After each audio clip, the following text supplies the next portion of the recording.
راستہ آف اسلام کے ناظرین کو السلام علیکم۔ لاہور محض تاریخی، تہذیبی اور معاشرتی اہمیت کا حامل ہی نہیں بلکہ تصوف اور طریقت کی دولت سے بھی مالا مال ہے۔ اس شہر نے کبھی وہ دور بھی دیکھا جب ذات پات کی تقسیم، جابرانہ حکمرانی اور جادوگری کا دور تھا، لیکن پھر وہ وقت بھی آیا جب قادر مطلق نے اس خطے کی کایا ہی پلٹ دی۔ دیکھتی آنکھوں نے دیکھا شہر غزنی سے تقریباً 850 کلومیٹر کا سفر پیدل طے کرتے ہوئے حضرت سید علی بن عثمان الحجویری المعروف حضرت داتا گنج بخش رحمۃ اللہ علیہ لاہور تشریف آور ہوئے۔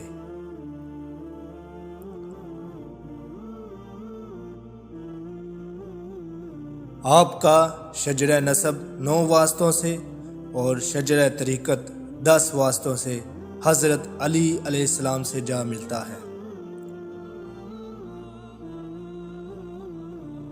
تاریخ بتاتی ہے کہ آپ اپنے شیخ حضرت ابو الفضل محمد بن الحسن ختلی رحمۃ اللہ علیہ پر اسلام کی تبلیغ اور ترویج کے سلسلے میں لاہور تشریف لائے۔ آپ کے ساتھ 2 ساتھی بھی تھے، ایک کا نام ابو سعید حجویری اور دوسرا حماد سخسی ہیں۔ آپ کے شعراء افاق تصنیف کشف المحجوب ابو سعید کے سوالات کی جوابات کی صورت میں ترتیب کی وجہ بنی ہے۔ لاہور تشریف آوری پر آپ نے ایک ٹیلے کا انتخاب فرمایا اور اسی پر تشریف فرما ہوئے۔ یہی مٹی کا ٹیلہ بعد ازاں آپ کی آخری آرام گاہ بھی بنی۔ یہی وجہ ہے آپ کی قبر مبارک زمینی سطح سے قدر بلندی پر ہے۔ مغلیہ شہزادہ دار شکوہ اپنی تصنیف سفینۃ الاولیاء میں آپ کی تعمیر کردہ مسجد کا ذکر کرتا ہے۔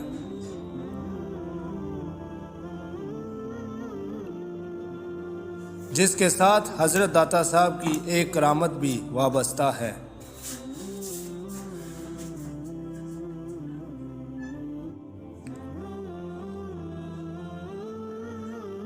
کہا یہ جاتا ہے آپ کی مسجد کی محراب کے حوالے سے مقامی آبادی کو اعتراض تھا کہ محراب قبلہ رخ نہیں ہے۔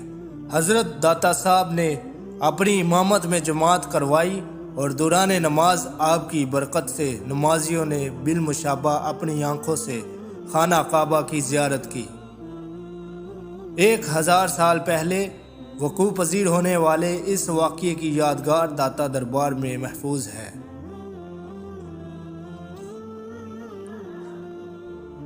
مسجد کی توسیع تاریخ کی مختلف ادوار میں ہوتی رہی، البتہ موجودہ مسجد دربار سے مختصل صحن اور بیسمنٹ پر ترقیاتی کام کا آغاز 80 کی دہائی میں ہوا۔ مسجد کے ڈیزائن کے لیے باقاعدہ مقابلہ کروایا گیا جس میں ملک پاکستان کے نامور ماہرین نے حصہ لیا۔ بہترین ڈیزائن کا انتخاب صدر پاکستان جنرل ضیاء الحق نے کیا۔ مسجد میں دونوں اطراف میں موجود مینار ترک مساجد کے فن تعمیر کی عکاس ہیں۔ مسجد اور مینار کے مختلف حصوں میں فن خطاطی کا خصوصی اہتمام بھی نظر آتا ہے۔ داتا دربار کے داخلی دروازوں میں اسلامی فن تخلیق نمایاں ہے۔ دربار کے احاطہ میں ایک سونے کا دروازہ موجود ہے جسے ذوالفقار علی بھٹو نے اپنے دور حکومت میں بنایا۔ اس کا ڈیزائن ایران سے بنایا اور منگوایا گیا تھا۔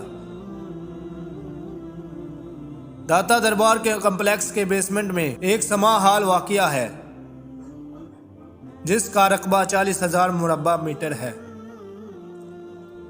داتا دربار ایڈمنسٹریشن کے مرکزی دفاتر پر متصل ایگزیکٹو بلاک کے ساتھ ایک کمرے میں فاروق احمد لینارڈ انگلستانی کی قبر واقع ہے جسے نکولس نے 1911 میں کیا۔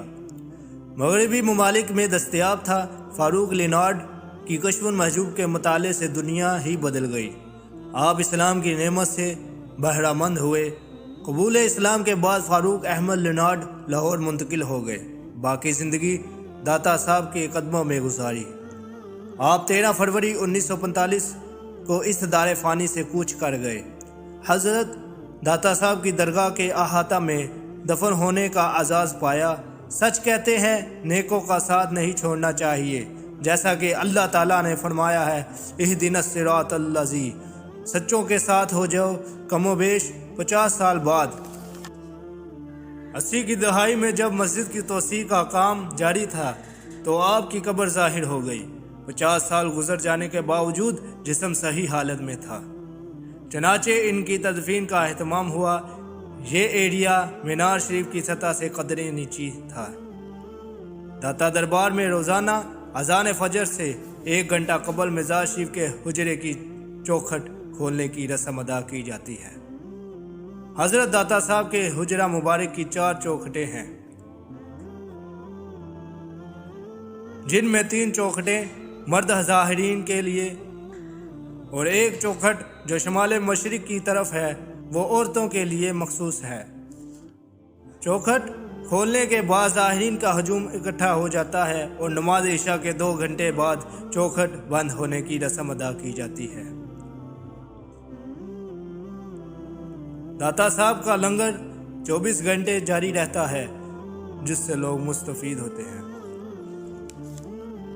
بندے رب دے دعا کر کے تقدیر بدل دین دے، اے لوح و قلم والی تحریر بدل دین دے، پھر ٹہنی کھجور دی نو تلوار بنا چھڑ دے، سوٹے نو بنا سپتے تصویر بدل دین دے۔ پیارے ناظرین، اگر آپ نے کبھی داتا صاحب کی حاضری نہیں دی تو لازمی دے، اور جنہوں نے حاضری دی ہے وہ کمنٹ میں بتائیں کہ انہوں نے پہلی مرتبہ کب حاضری دی۔ السلام علیکم ورحمۃ اللہ۔